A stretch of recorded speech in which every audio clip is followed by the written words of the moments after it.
we're continuing our series on the Black Church in Detroit, produced in partnership with the Ecumenical Theological Seminary and the Charles H. Wright Museum of African American History. Now that the election is over, Detroit pastors are answering questions from their congregants about where do we go from here? How do we build community and heal the hurt that some people are feeling? Here's my conversation with the new president of the seminary, Reverend Dr. Theodore Turman from First Baptist Church of Detroit, and Reverend Sidney Rudolph of Oak Grove AME Church.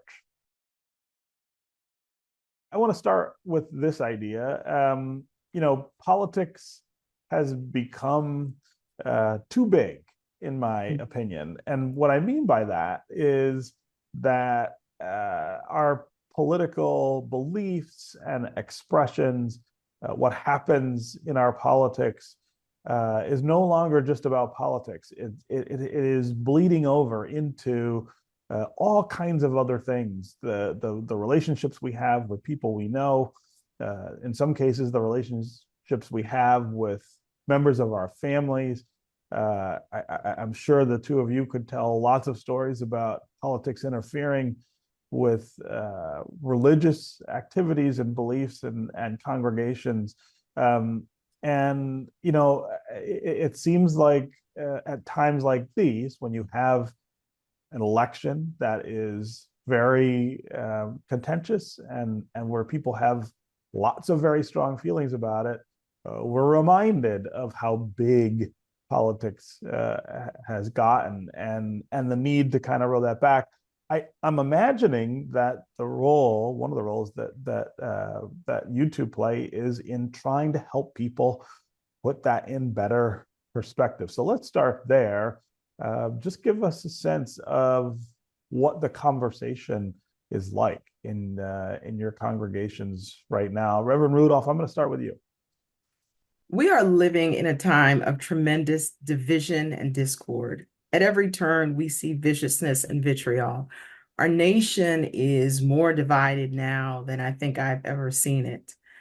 And this is something that is impacting our people each and every day.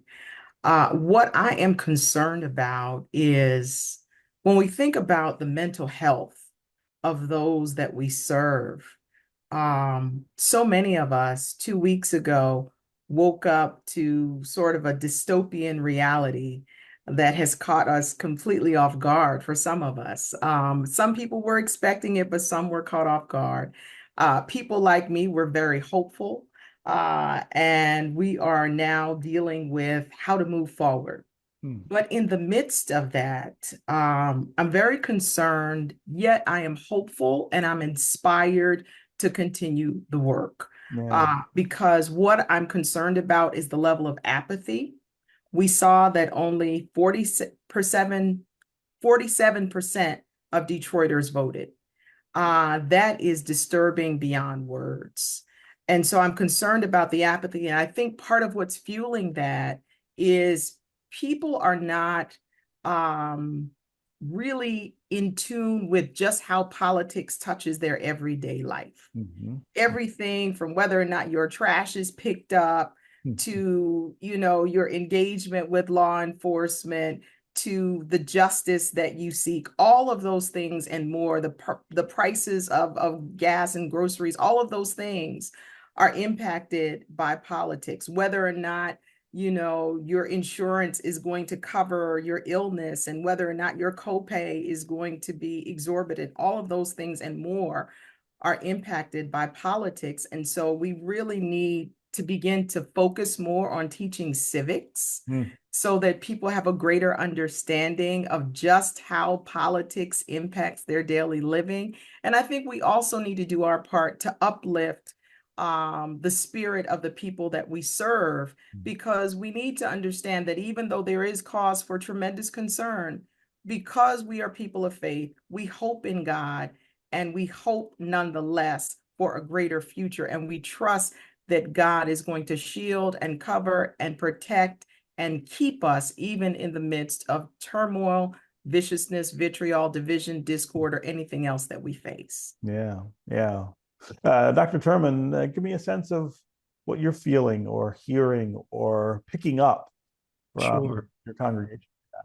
First of all, I would say this is some extra heavy lifting.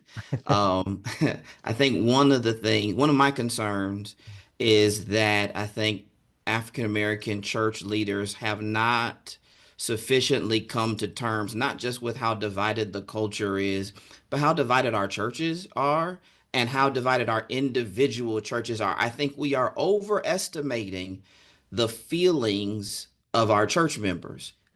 To be sure, some of them were disappointed, but the numbers bear out that there were others who were not disappointed.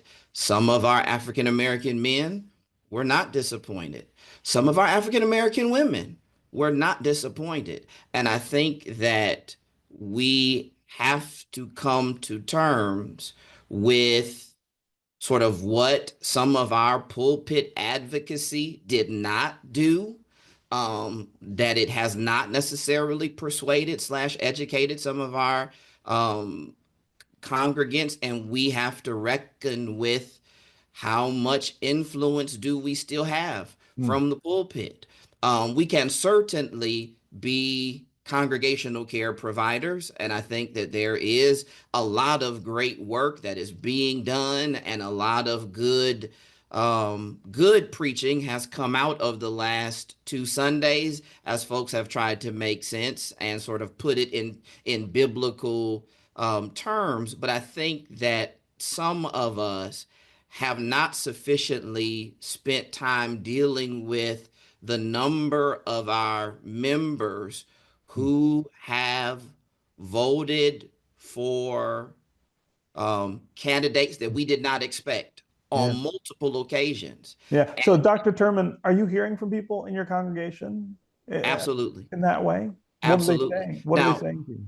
there are a couple of different things. Number one, I hear it in silence. Mm. Okay. So it is not just what people say. It is when people What they are don't. quiet at the table that Yeah. it lets you know, because in many ways, there has been a significant sense that if you don't say the right thing, okay, you are going to be ostracized. Okay.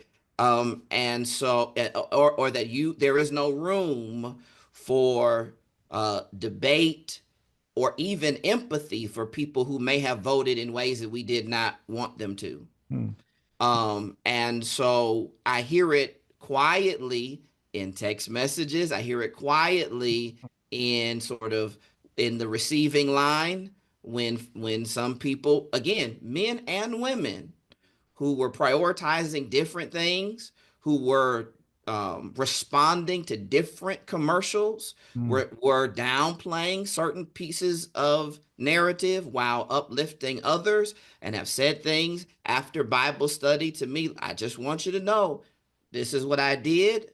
Mm. And so, I have, and I've heard from other pastors Yeah. who have shared stories of relationships that are in distress Yeah. because Yeah. of divided voting in their home, let alone within the church. Yeah.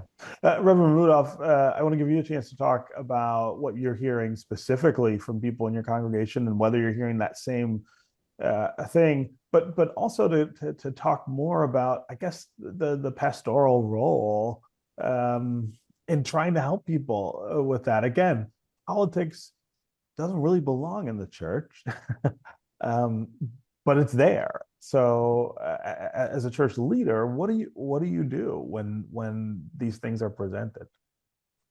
So I am not hearing the same things that Dr. Turman is hearing. No congregation, no church is a monolith. However, there is a sameness, an overall sentiment within my congregation. As I said, we were very hopeful, and now we are dealing with the impact of what America has chosen to do going forward. So I'm not hearing the same things he's hearing. I'm actually dealing with people who are devastated, disappointed. Some Afraid, people maybe, who right? are sort of withdrawing from the political process and thinking, my vote will not make a difference because it didn't make a difference this time. I'm not, and on the flip side, I'm also hearing people who are super engaged and who have promised to do their part in trying to combat misinformation and disinformation, because that was a big part of this campaign cycle. There was so much misinformation and disinformation online, people deliberately posting things that were completely false. And so many people took that and ran with it. And that's one of the reasons why I think we really have to be intentional about teaching our young people critical thinking. I don't think that we can depend on underfunded schools with overcrowded classrooms to teach our young people critical thinking. That is something that is on us, and we have to take the responsibility to do that so that they can be able to discern misinformation, disinformation, and be able to know what the truth is. Another thing that I think that we have to do going forward is inspire our people to be the change. I'm not seeing a level of tremendous apathy within our community in terms of my congregational community, but there are people that we're connected to who are experiencing that apathy. There are people that we're connected to in our own families who might have thought differently, voted differently, or things of that nature. And those are issues that we, will try to touch on and deal with, and recognize that we're not going to be able to have the same perspective as everyone around us. Some people are going to differ, but I think the onus is on the faith community to inspire people anew to keep pressing, to keep doing the work. And not just in terms of how we move forward from here, but how we help our people heal. Yeah. I mentioned mental health earlier, and the reality is only about 25% of people in the Black community seek mental health services.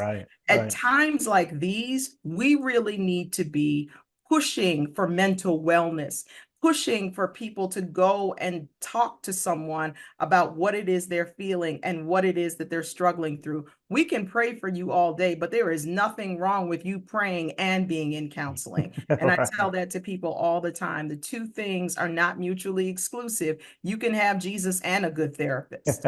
Right. And most of us need it right now. Right.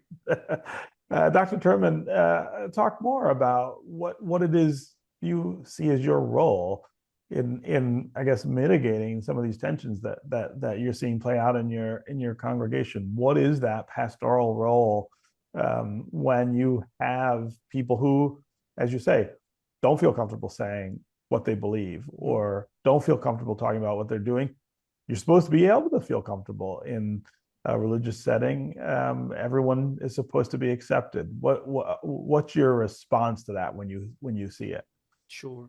Well, first of all, I would say that to acknowledge people who may have voted differently than I did is not to ignore the majority of my members who voted a certain way and feel a significant amount of pain, right? And so it is really hard to talk with nuance about these things. And so I don't lift them up as if to say they're a majority or anything like that. I do notice who doesn't come to church during certain seasons, during political seasons, who is a little bit more quiet, who's a little bit more reserved because they kind of know my own personal sort of political leanings. That being said, what do I think is sort of my role? Certainly to give context to what people are seeing, to um, invite people into exploration and what God might be doing, not just in the culture, but through them, right? I think when we're listening to some of these things that seem so much bigger than anything that we could personally fix, I try to sort of make the world just a little bit smaller, and encourage people to believe that they can still be used by God in their corner of the world. that God is still active, that God still cares, that God still works through flawed people, through people who vote differently from us, that the Imago Dei is as much present in one party as it is in another. Even, and I think part of my responsibility is to find balance and saying things that I believe will provide comfort, but also to open people's eyes up to perhaps some things that they don't want to see, Yeah. but still need to see with regard to how God might be moving. Yeah. Um, and so that's been my approach. It was my approach in 2016. Mhm. It was my approach in 2020, and to some degree, with some variants, it'll be my approach going forward as well. Yeah, yeah. I do want to spend the rest of the time talking about what's next. There's going to be a lot more news about politics in the next 6 to 12 weeks, and then who knows what happens after that. What is the approach in your congregations to just helping people make sense of it? I find that the fear that a lot of people are feeling is so palpable, and I don't know how you address that. But of course, there's a really wide range of emotions. Reverend Rudolph, what are you planning for the holiday season, and of course everything beyond it? Well, thank goodness this is the time of year when we do a tremendous amount of outreach. We try to do outreach all year long, but we really kick it up a notch Mhm. during the holiday season. And so our people are laser focused on outreach right now, lifting up the community surrounding us. And so that has been invigorating for our people. One of the things that I should have mentioned earlier is that, because you asked about what people are feeling, what I have observed is that this has been not only traumatic as a whole for the people that I serve, but I think those who have been impacted to a greater degree are Black women. Mhm. Many people might not agree with this, but it's my personal opinion that racism and sexism had a lot to do with how some people voted. And I think that when Black women like me, particularly Black women who are leaders, observed what happened in our nation, it was triggering for us because it reminded us of the times when we have been excluded or dismissed solely on the basis of race, gender, or whatever the case may be. And so I think Black women are carrying this at a level that is even deeper. Yeah. And then when you think about the fact that as Black people, we have a higher baseline in terms of trauma because of the fact that we've been historically oppressed people. And so when we experience a new trauma, it is triggering for us because we carry the trauma that we have inherited from those who endured slavery and Right. Jim Crow and lynchings and bombings, et cetera, et cetera. And so with that said, I think it's been hurtful. However, even though it's been hurtful, we are people of faith. Mm. We are people who trust in God. We are people who understand that God's will does not always line up with the free will of people. God gives us the ability to choose, and not everyone is going to choose in a way that lines up with God's will. Yeah. That's something that I talked about the weekend after the election, God's will versus free will. And so we have to not only embrace where we are now, but trust God that He's going to sustain us even in the midst of all that we face. We are people who have endured and people who have survived in spite of what we face, and we're trusting that God will continue to sustain us in the future. Dr. Turman and Reverend Rudolph, great to have both of you here. And of course, love the work that you are doing to help your congregants figure out how to make sense of all of the politics around us. Thanks for being here on American Black Journal. Thank you, Stephen.